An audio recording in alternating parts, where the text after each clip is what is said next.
En Uruguay existen hoy 656 asentamientos que incluyen más de 60.000 viviendas.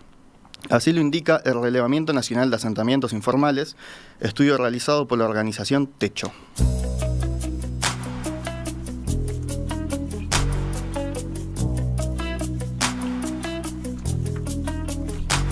El 60% de estos asentamientos están en Montevideo, aproximadamente el 15% en Canelones y el 6% en Artigas. Entre esos tres departamentos se aglutinan 82% de las viviendas contabilizadas. Flores es el único que no tiene asentamientos identificados aún. En el municipio A, al oeste de Montevideo, está la mayor densidad. Para profundizar en estos números están con nosotros Belén González, directora ejecutiva de Techo Uruguay, y Laura Posada, directora territorial de la organización. Buenos días. Buenos días. Buen día. Bueno, si les parece, empecemos repasando un poco qué es Techo. Es una organización de la sociedad civil presente en 19 países de Latinoamérica, ¿verdad? Exacto. Y trabajan en el tema de vivienda, más que nada. Trabajamos con dos ejes. O sea, Techo trabaja en Uruguay hace 16 años. Trabajamos focalizados en asentamientos informales, de la mano de voluntarios, voluntarias y referentes de los asentamientos, bajo dos consignas o dos ejes. Uno tiene que ver con el fortalecimiento de la organización comunitaria, de las organizaciones en los asentamientos, que son las que apalancan y dan sostenibilidad al desarrollo, y otro eje que tiene que ver con vivienda y hábitat. O sea, nuestra vivienda de emergencia, conocida de largo aliento, entra en esta dinámica de organización barrial para garantizar un mínimo espacio seguro a las personas que se encuentran en emergencia habitacional. Y hacemos proyectos más que tienen que ver con mejoras barriales, arreglos de caminería, comunales, zanjeos, cuestiones que tienen que ver con mejorar los derechos y las garantías del hábitat, que tiene que tener un espacio de convivencia. ¿Hace cuánto que están en Uruguay? 16 años. ¿Y cuántos voluntarios y voluntarias trabajan hoy con Techo? Bueno, hoy tenemos un equipo fijo más o menos de 70 voluntarios y voluntarias que se desempeñan, como decía Belén, en distintas áreas de trabajo. Algunos están semana a semana con vecinos y vecinas de asentamientos, identificando problemáticas, priorizando cuáles serán los proyectos que se llevarán a cabo, realizando acciones. ¿De dónde sos, Laura? Por favor, con ese tonito centroamericano divino. De un poquito más abajo, de Colombia. Bien. Sí, algunos están entonces enfocados en estos espacios que llamamos mesas de trabajo, que son espacios semanales o quincenales con vecinos donde identificamos problemáticas y definimos cuáles van a ser como las rutas en conjunto para desarrollar soluciones. Algunos otros están enfocados en procesos, digamos, puntuales de desarrollo de proyectos de vivienda y hábitat, otros se enfocan en temas de comunicaciones, de recaudación de fondos, pero en total somos más o menos 70. ¿Y en qué zonas del país están trabajando hoy? ¿Más que nada en Montevideo? Hoy centralizamos nuestro trabajo tanto, digamos, como por capacidad humana y financiera en Montevideo, como también, pues como lo vemos acá, el 61% de las viviendas en asentamientos están en este departamento. Trabajamos, digamos, como en toda la periferia de Montevideo, en el municipio A, en el G, en el D, en el F y en el E. Estamos trabajando de forma permanente en 13 asentamientos, con estas mesas de trabajo que les comentábamos entre vecinos y voluntarios. Bien, y vayamos al estudio propiamente dicho. 656 asentamientos en los que se contaron 60.191 viviendas, ¿verdad? El 82%, como decíamos al principio, agrupadas en Montevideo, Canelones y Artigas, que son los tres departamentos con situación más crítica. ¿Cuánto tiempo de trabajo le llevó este relevamiento? Bueno, esto fue como toda una apuesta de militancia territorial, de rastrillar el territorio nacional de punta a punta, de un lado al otro. Fue un ejercicio que se hizo desde marzo del año pasado, desde marzo de 2018. Ya, digamos, la parte de levantamiento de información en territorio inició en marzo y que terminó ahora en el mes de enero. Los últimos datos que se levantaron fueron en el mes de enero, entonces fue casi 10 meses de trabajo en territorio caminándonos el país. Es la primera vez que hacen un estudio de este alcance, ¿no? No, realizamos en el 2008 y en el 2010, pero no eran, las metodologías aplicadas fueron distintas. Claro. Pero sí tenemos experiencia de rastrillar, de recorrer un poco el territorio. Yo quería preguntarles, ¿cómo definirían un asentamiento? ¿Cuáles son las características que a ustedes los lleva a catalogarlos como tal? Regulares para empezar, porque irregulares digo, porque los hay regularizados. Pero en todo caso, ¿cuáles son las características? ¿El tipo de vivienda? Digamos, la organización territorial. ¿qué son? Nosotros para esta investigación tomamos la definición que tenemos a nivel país, definida por el PMB, por el Plan de Mejoramiento Barrial, por el Ministerio de Vivienda, porque bueno, esta información lo que busca es que pueda entrar en diálogo con el resto de los actores de la sociedad para trabajar en la mejora, en la garantía de derechos de vivienda y hábitat en estos territorios. Entonces, para este ejercicio tomamos la definición que tenemos a nivel país, para poder dialogar, digamos, en el mismo lenguaje con todos, que son más de 10 viviendas en un terreno que no es de propiedad de la persona que lo habita y que se encuentra privado de algún servicio básico. ¿Y las características en sí de la vivienda nos definen también? El hecho de materiales que no son de pronto definitivos, como materiales de construcción, lata, cartón. Es que la regularidad o irregularidad tiene más que ver con una cuestión de la tenencia de la tierra que de otra cosa. No, yo no hablaba de regularidad. Yo entendí que ustedes se refieren a irregulares, pero en los irregulares hay tipos de vivienda que también caracterizan el asentamiento. Claro, ahí digamos que como la definición institucional que tomamos para esta investigación, sobre todo para que la información pueda dialogar, no hace como algo específicamente enfocado en la vivienda, sino que tiene un enfoque mucho más amplio hacia el hábitat. Sí relevamos esa información. Nosotros en la recorrida, digamos, de cuadra a cuadra de cada asentamiento, el voluntario o voluntaria que estaba haciendo ese trabajo iba reconociendo la materialidad de paredes y techos. Claro. Entonces ahí reconocemos que a nivel país el 30% de los asentamientos presentan materialidad muy crítica en las paredes y los techos. Estamos hablando de chapa, estamos hablando de costanero, de materiales reciclados. El 30% de los asentamientos que tienen mayoría de... En el país. En el país. Claro, o el 30% tienen alguna vivienda que esté... No, la mayoría, más de la mitad. Okay. O sea, el 30%, más de la mitad, perfecto. O sea, presenta como un tema importante en la materialidad de la vivienda. Bien. Como son tantos datos es difícil como explicar todo, pero sí hay que tener en cuenta de que 1 de cada 3 asentamientos en el país tiene una situación de vivienda que merece prestar atención porque, bueno, son materiales, estamos hablando de costanero, de chapa, de... Claro. Y que además, si bien la media del país es 1 de cada 3, cuando nos vamos no a la densidad de arriba que hablábamos, Montevideo, Canelones, Artigas, sino al grupo de abajo, nosotros categorizamos los departamentos en 4 grupos. El segundo, que sería como el de densidad de viviendas en asentamiento alto, que están Paysandú, Rivera, Salto, Paysandú, Salto y Maldonado, que es digamos como el cordón de arriba, y Maldonado se une al cordón de abajo. Ahí la precariedad ya no es del 31% de los asentamientos, sino del 59%, entonces casi que se duplica. En estos 4 departamentos, el doble de los asentamientos. 2 de cada 3 asentamientos en estos departamentos tienen una situación de vivienda complicada, muy crítica. O sea, ya para que tengan una idea, ya lo que corresponde a bloque está en una categoría por encima. O sea, acá estamos dejando el bloque por fuera de este análisis. Sucede también, hacen una subdivisión en pequeño, mediano, grande y macro en los asentamientos, ¿verdad? Que los más grandes no son los que están en los departamentos, no, o sea, no están en Montevideo, ¿verdad? Es así. O sea, nosotros hacemos esta información para que nos sirva para tomar decisiones, claro, tanto organizacionales nosotros como para empujar a la política pública, a las intendencias, a las organizaciones, a poner en el ojo de la política los territorios considerados asentamientos informales y las poblaciones que allí viven. Entonces hicimos como divisiones que nos sirvan justamente para esto. Claro. Esta departamental va en esa línea y esta otra que tiene que ver con cuántas viviendas por asentamiento va también en la línea de entender que el 45% de los asentamientos de los 656 que recorrimos presentan menos de 40 viviendas. Entonces son territorios que son de alguna forma más fáciles de abarcar o de entrar en dinámicas de procesos de regularización, de mejora, de alguna forma.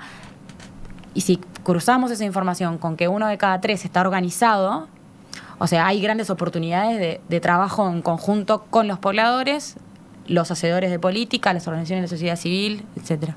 Claro, es donde aparecen los referentes estos territorios. Claro que están presentes, como decíamos, en 1 de cada 3 asentamientos. Encontramos que la gente está organizándose alrededor de la producción de su hábitat, alrededor de la construcción de caminos, de calles, de comunales. Pero ustedes no entienden que los grandes asentamientos de Montevideo son los primeros que se han solucionado, digamos, entre comillas, es decir, trasladado, reubicado, porque yo conocí unos cuantos gigantescos que hoy por hoy son grupos de vivienda que han sido desparramados en otras partes del territorio. Ahí separábamos, por ejemplo, el 9% son estos asentamientos que presentan más de 200 viviendas, que vendrían a ser lo que nosotros llamamos macroasentamientos. De esos 60, 41 están en Montevideo y 19 se reparten entre Paysandú, Salto, Maldonado y Rivera, y Artigas, ¿verdad? No. Los del Paysandú, Salto, Maldonado y Rivera. Entre estos 4, y por eso ahí merece también una lupa de ver qué está pasando en estos 4 departamentos del interior, que estamos generando como concentración de personas que no logran acceder a la tierra y a la vivienda de ningún otro mecanismo que no sea terminar en un asentamiento. Claro, no son los departamentos que tienen la mayor cantidad de asentamientos, pero tienen algunos bastante grandes. Claro. Y son los únicos en el interior que presentan esta dinámica, Claro. al igual que Montevideo, que entra de lo esperable para Montevideo. ¿Qué fue lo que los llevó a ustedes a tomar la decisión de hacer este relevamiento tan a gran escala? O sea, la información que tiene el Ministerio de Vivienda o que les ofrece el Ministerio de Vivienda no es suficiente. La información que tenemos a nivel país por el Claro. Ministerio de Vivienda y por el Instituto Nacional de Estadística es información o sea, que viene depurada del Censo 2011 o que es registrada de forma administrativa o en diálogos con las intendencias y demás. Nosotros necesitamos recorrer el territorio y poder constatar esa información y agregar el valor agregado sumar el valor agregado que tiene que ver con haber estado ahí, con haber podido dialogar con referentes y traer a la mesa temáticas que no las tomas en cuenta quizás para la toma de decisiones, que tiene que ver con que 1 de cada 3 asentamientos tiene una forma organizativa y hay que poner esa voz de esa forma que tiene de organizarse el barrio dentro de la consideración de las políticas, principalmente porque esas personas ya están haciendo política interna, ya están arreglando calles, ya están haciendo pared, ya están buscando la forma de regularizar la luz, el agua. La gente se va revolviendo a la medida que no llegamos a responder de forma con las políticas urbanas. Claro. Y estos datos que consiguen, estos 656 asentamientos, ¿cómo se comparan con los que ya tenían registrados en el censo 2011 o esto de las intendencias? Bueno, pues este primer análisis del ejercicio es más como una fotografía de cómo están hoy los asentamientos y de cuántos hay, dónde están ubicados. En partes, digamos, posteriores de la investigación está, como les contamos, en enero terminamos de hacer el levantamiento de datos, ahora estamos en un primer momento de salida de información más general. Vamos a tener, obviamente, un trabajo posterior donde ya hagamos análisis más de avance, de otro tipo de cuestiones que salen acá visibles, pero que no digamos, es el objetivo de esta primera parte. Pero es algo que vamos a tener disponible más adelante como en una segunda fase de profundización, más enfocada al análisis comparativo y de progresión. Bien, pero aunque sea una fotografía, igual podemos ver un poco más en detalle algunas cosas. Por ejemplo, un número que nos llamaba la atención era los servicios, claro. La cantidad, el 86% de estos asentamientos, la mayoría de las familias, esto que hablábamos recién, no cuenta con acceso formal a la red de saneamiento. El 33%, o sea, un tercio, no cuenta con conexión regular a agua potable y el 41% no tiene acceso regular a energía eléctrica. Sí. ¿Pudieron constatar, o sea, esto significa que no tienen luz o que tienen conexión irregular? No, tienen conexión irregular. Bien. O sea, independiente. Están colgados, como le llamamos nosotros. Puede tener conexión irregular y eso implica ciertos riesgos, pero sí, efectivamente la pregunta, esto es algo que se releva no generando cruces de información, digamos, con organismos públicos o con información disponible, sino que es información que sale de la entrevista al referente comunitario, ¿cierto? Es lo que las personas nos dicen de cómo se gestionan el acceso a los servicios básicos en cada lugar.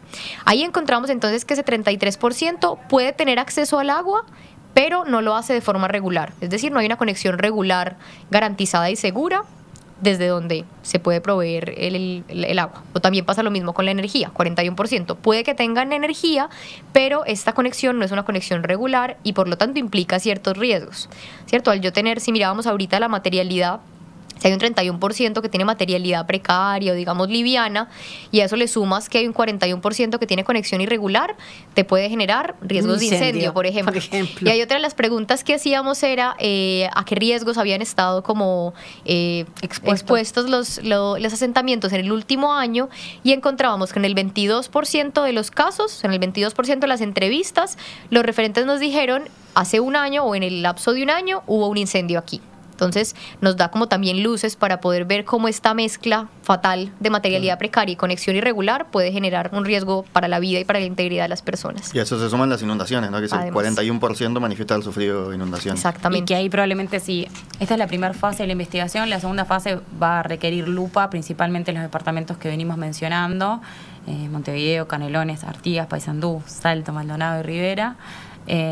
Probablemente si hacemos la lupa con esta cuestión en departamentos como Paysandú y Salto, la inundación se nos levanta un poco la medida de la cantidad de personas que se inunda porque, bueno, los asentamientos están en el Sacra, están alojados en el borde. En los bordes de arroyos y ríos. Exacto, exacto. Claro. Donde no se puede, se instala, porque lógicamente... Porque es la tierra que queda disponible. Que va quedando. Porque es la última opción, como nos decían los referentes. Claro, en todos los asentamientos del país, nosotros hicimos una pregunta que es: ¿por qué piensa usted que la gente se fue arrimando, se fue poblando acá en esta zona específica? Y, bueno, todos los referentes reconocen que hay un tema de que fue la última opción que conseguimos, fue donde pudimos llegar, era lo que había, y tiene que ver con no poder garantizar como país otro sistema, otro mecanismo de acceder a un suelo, a una vivienda, a servicios básicos. Y bueno, que si hacemos zoom en cada departamento, tiene distintas lógicas de por qué, pero que lo vemos claramente. Hay una cuestión que tiene que ver con las dinámicas de la ciudad, porque estos son a su vez los departamentos, sin ser por Artigas, que representan las centralidades como de dinámicas de ciudad del país. Yo supongo que otro tema que deben haber notado como gran problema es el del saneamiento, porque de acuerdo a los que yo he visto, saneamiento prácticamente ese sí, no hay forma de conectarse, y crea un tema de salud, de salubridad fundamental, ¿no? No es lo mismo aguas servidas que andan por las calles con chicos que juegan entre ellas. Y yo supongo que es un tema grave, ¿no? De los asentamientos. 86% dijimos, sí, ¿no? Sí, del país, diría yo. Del país. Hay barrios, claro, inclusive, o localidades, zonas que no tienen tampoco saneamiento. No. Es un tema como a nivel país. Excede los asentamientos. No te puedes colgar ahí, ese es el problema. No, y que como nosotros decimos que los asentamientos son la huella territorializada de la vulneración de derechos, y esto en español quiere decir que todo lo que notamos como país que de alguna forma no nos está funcionando bien o que se ven vulnerados los derechos de una cantidad, cuando lo territorializamos, cuando lo enfocamos en un asentamiento, ahí está la huella permanente. Entonces el 86% que nos dice, bueno, acá no tenemos saneamiento, lo que está demostrando es una incapacidad a nivel país de responder como a esa necesidad, a ese servicio. Bien, hay más para comentar de este estudio. Si les parece, hacemos una breve tanda y continuamos. En Uruguay existen hoy 656 asentamientos que incluyen más de 60.000 viviendas, según el Relevamiento Nacional de Asentamientos Informales, estudio realizado por la organización Techo. De esto estamos conversando con Belén González, directora ejecutiva de Techo Uruguay, y Laura Posada, directora territorial de la organización. Hasta ahora estuvimos comentando algunos aspectos, por así decirlo, negativos, pero no es lo único que tienen. También, del lado positivo, está el acceso a la educación. En el 76% de los asentamientos relevados se encuentra un centro CAIF en el interior del barrio, o a menos de 1 kilómetro de distancia. Y en el caso de la escuela primaria, el 75% de los asentamientos cuentan con una escuela dentro o a 1 kilómetro de distancia. En la educación secundaria cambia un poquito, ¿no? Pues el 80% de los asentamientos cuentan con un centro de estudio dentro del barrio, el 3% dentro del barrio, y 42% a 1 kilómetro. Después el 36% entre 1 y 3 kilómetros. O sea, de cualquier manera el acceso es bastante importante. ¿Les sorprendió a ustedes encontrarse con este aspecto positivo? Claro, y lo que encontramos fue como un aspecto de cobertura bastante garantizado en los niveles distintos de la educación, pero que además no solamente impacta los temas de la educación, sino que encontrábamos una dinámica similar con los temas de salud. Ahí el 89% tiene a menos de 3 kilómetros la posibilidad de acceder a algún centro de salud básico, una policlínica o digamos alguna otra estrategia en materia de salud, y encontrábamos también una cobertura bastante amplia frente al transporte público. Encontrábamos un 16% que tiene una parada al interior del asentamiento y un 74% a menos de 1 kilómetro, o sea que es un 90% de los asentamientos se pueden conectar fácilmente con otros lugares de la ciudad o con otras centralidades a partir de la red de transporte público, y eso claramente pues lo resaltamos como algo muy positivo porque da, digamos, como acciones positivas en materia de conexión con lo que llamamos la ciudad formal y digamos los servicios que ofrece. Esto es en cuanto a la posibilidad de acceder a la educación. ¿Hicieron relevamientos también en cuanto a cuántos alumnos asisten, tipo de presentismo, ese tipo de datos recolectaron también? No, este fue, como les contábamos, no tuvo, digamos, como un eje demográfico, incluso claro, de calidad de la educación o de acceso, porque decíamos era más como enfocado a las condiciones de vivienda y hábitat y asuntos relacionados con la organización comunitaria. Digamos, nos puede dar luces para más adelante, en alianza con otros actores, con la academia, con alguna institución interesada, profundizar quizás, luego de tener la lupa de la cobertura, profundizar en otros aspectos más puntuales. Y a raíz de estos aspectos positivos, comentábamos recién fuera del aire, es como que los usan como palanca para presentar algunas propuestas, ¿verdad? Claro. Sí, nosotros hicimos todo este trabajo justamente para poder aportar, dar aportes en nosotros como organización en la búsqueda de acompañar todas estas organizaciones barriales que están trabajando y luchando por sus derechos. Y bueno, ahí planteamos como 4 puntos. Uno tiene que ver este trabajo de investigación, nos dimos cuenta que está teniendo un impacto importante, y la importancia de generar este monitoreo de información de forma periódica, levantada desde el territorio, que nos ayude a ir visibilizando las dinámicas que se generan para creación de nuevos asentamientos, para crecimiento poblacional, y ojalá ir profundizando en la información. Pero seguro es necesario una plataforma de información disponible para todos, que nos ayude a entender un poco la situación de las personas que viven en los asentamientos informales. Para esto nosotros largamos un puntapié inicial y hicimos una plataforma SIG, un sistema de información georreferenciada, que ahora puede entrar cualquier persona que nos esté escuchando. Se llama monitorasentamientos.org.uy, y ahí pueden empezar a filtrar por departamento y ver a los asentamientos, que estos 656 que hemos reconocido. Está en formato beta porque, como les contaba Laura, terminamos de recorrer todo el territorio hace 3 semanas, entonces nos queda como pulir. Pero bueno, también tomamos recomendaciones o ideas, porque la idea es que sea una información colectiva, que vayamos construyendo. Pero esto no nació ayer, ustedes ya han trabajado. Han trabajado sobre todo el tema de vivienda, porque reconozcamos, acabo de preguntárselo, el antecedente de esto es Un Techo para mi País. Hay una colecta anual en la cual aparecen en todas las esquinas de Montevideo alguien con una alcancía, y bueno, y supongo que la gente colabora. Es decir, ya hay soluciones pensadas, por lo menos en el tema de vivienda. Claro, es un paso más, ¿no?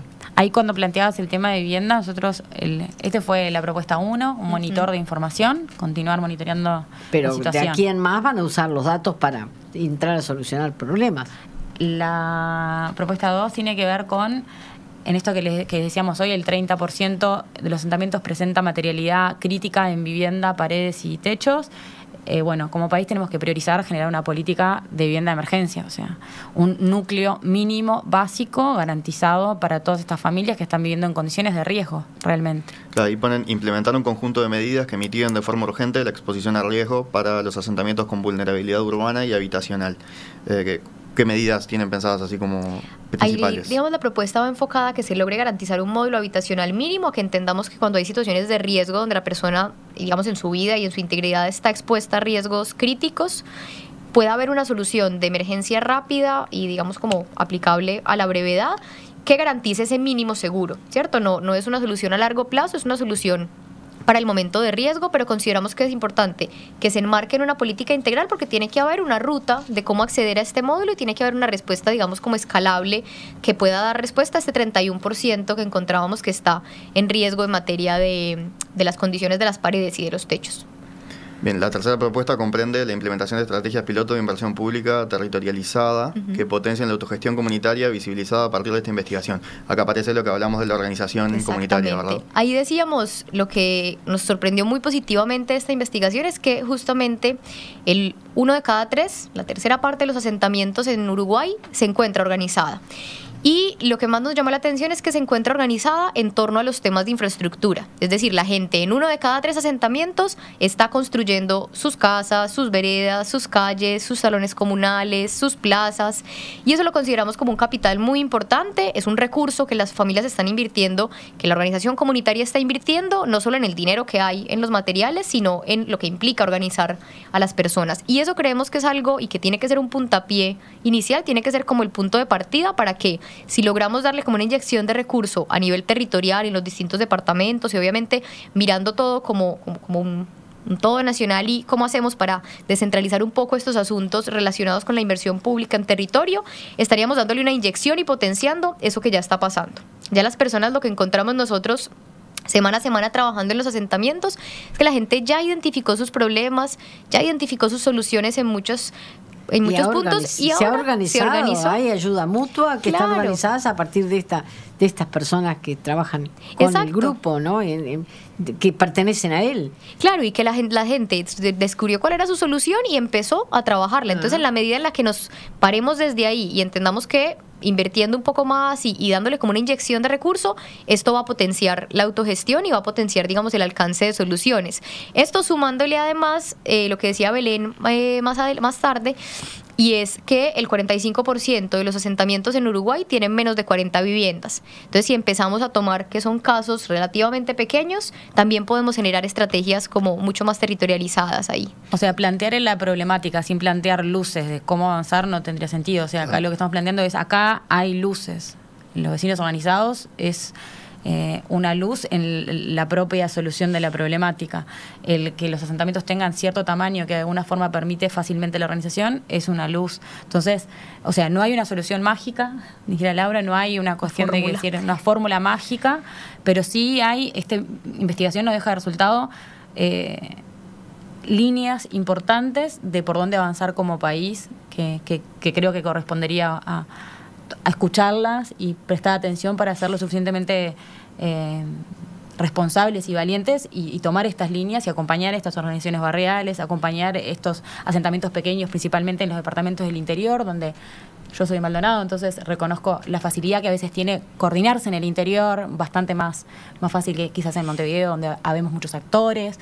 O sea, hay muchas líneas y luces que nos podrían permitir en 5, 10, 15 años como país empezar a encontrarle soluciones de forma colectiva, ¿no? Los actores desde lo público, nosotros como tercer sector y el resto de las organizaciones de la sociedad civil que trabajan territorialmente, los vecinos organizados, o sea, hay luces de por dónde avanzar y hay que prestar atención y animarnos a... ¿Y cómo se hace para que esto no siga creciendo? Si es que ustedes detectaron que viene creciendo. Nosotros hoy no hicimos un estudio comparativo, va a ser la fase 2 de la investigación, que va a tener varios objetivos. Uno es realizar estudios comparativos, otro es realizar estudios poblacionales y otro es poner el zoom, esto decíamos, en los departamentos del interior. Hoy no podemos decir si crecieron o no crecieron hasta que no hagamos esa segunda parte de la investigación, porque sería bastante irresponsable de nuestra parte. Pero claramente hay un tema del acceso a la vivienda del hábitat en las principales ciudades del país. Claramente las personas, por lo que nos cuentan los referentes, no están pudiendo acceder a otra forma, sea alquiler, sea compra, sea cooperativa, no están pudiendo acceder de otra forma a otro lugar que no sea terminar en la ladera del río, que terminar tomando una tierra que no es productiva o que entonces, bueno, simplemente es pública de pronto y no se la reclaman. Entonces, ahí lo que estamos teniendo un problema como países, ¿qué oportunidades le estamos dando a las personas, a los uruguayos y uruguayas, para acceder a algún espacio para vivir? Claro, algo que comentábamos fuera de la tanda es cómo hay departamentos en el interior que tienen, por ejemplo, Florida tiene 3 asentamientos, 33 tiene 1, Río Negro tiene 2. Esos departamentos, en teoría, podrían solucionar este tema de una manera, no sé si rápida, pero o sea, con acciones efectivas de estas que estuvimos comentando. Claro, y que justamente creo que hay que hacer un llamado también a lo que decía Belén, de por más que haya, digamos, como pocos asentamientos en este momento, a lo que hay que ponerle el ojo también es que la mitad de los referentes nos estaban señalando que la creación de estos asentamientos o la llegada al asentamiento se debía no tener otro tipo de solución. Claro. Entonces, además de esta inversión pública territorializada, de reconocer que la gente está trabajando, también hay que ponerle el ojo a los demás, al por qué se están generando los asentamientos o por qué están llegando las personas, y creo que eso sería como un llamado también a nivel nacional para poner el ojo en esa cuestión. O sea, somos un país de población muy, muy pequeña, ¿no? ¿Por qué nos está pasando que tenemos 4 departamentos del interior que estamos generando macroasentamientos de 200 viviendas? Porque las personas te dicen que no pueden acceder a nada más. O sea, hoy es una problemática importante y mañana probablemente, si no tomamos las medidas suficientes, sea una problemática aún más grande, por lo que nos dicen los referentes. Porque si está sucediendo al día de hoy en departamentos del interior que no tenemos cómo garantizar y crecen de alguna forma algunas localidades, tiene que ver con qué oportunidades de eso, de acceder a un lugar donde desarrollar la vida. Bien, mirando a futuro, decían recién que la siguiente etapa es hacer estudios comparativos, ¿verdad? ¿Tienen un cronograma? ¿Saben cuánto tiempo les va a llevar esta fase? No, pues ahí, además de todo el tema de los estudios comparativos y como esta etapa de profundización, viene un momento muy importante y es claramente ahora nos hemos centrado como mucho en la presentación de resultados en Montevideo, hemos tenido contactos con algunas emisoras en el interior, pero hay una deuda importante y que desde el primer momento que arrancamos a hacer este ejercicio se comentó con los referentes comunitarios que había que hacer útil esta información en cada rincón. Entonces nos viene, digamos, finalizando este semestre, iniciando el que viene, una jornada de poder hacer como una recorrida más territorial por el interior, donde podamos articular y, digamos, estamos abiertos a poder articular con gobiernos locales, con comunidades organizadas y poder ver cómo hacemos que esta información pueda servir, como decíamos al principio, para que pasen cosas y se articulen o se generen puentes entre esa organización comunitaria que veíamos en el interior, por ejemplo, en Maldonado, Paysandú, Salto y Rivera, que no lo habíamos mencionado. No son 1 de cada 3 los que se organizan, son 1 de cada 2. Entonces, por ejemplo, haciendo ese recorrido por Rivera, Paysandú, Salto y Maldonado, ¿cómo logramos hacer puentes a partir de esta información entre autoridades locales, comunidades organizadas, entre otras organizaciones, para que logremos generar esa potencia de la autogestión que está viviéndose hoy? Entonces, esa es una de las cosas que viene también, como la recorrida y el mapeo de oportunidades y lograr como consolidar algo un poco más a futuro. Probablemente ahí el agua estaba más o menos en julio, ¿no? Como entre abril, mayo y julio, poder generar estos espacios. Claro, ahí es como más la recorrida del interior. Probablemente antes, ahora en 2 meses, podamos como hacer análisis poblacionales y cuestiones más que son metodológicas, que no tienen que ver con salir a recorrer y juntarnos con todos, sino que tienen que ver con sentarse a trabajar y encontrar aliados en temas demográficos y estadísticos que nos ayuden a hacer cálculos responsables. Bien, Belén González, directora ejecutiva de Techo Uruguay, Laura Posada, directora territorial. Muchísimas gracias por estos minutos aquí en Perspectiva. Muchas gracias a ustedes. A las órdenes.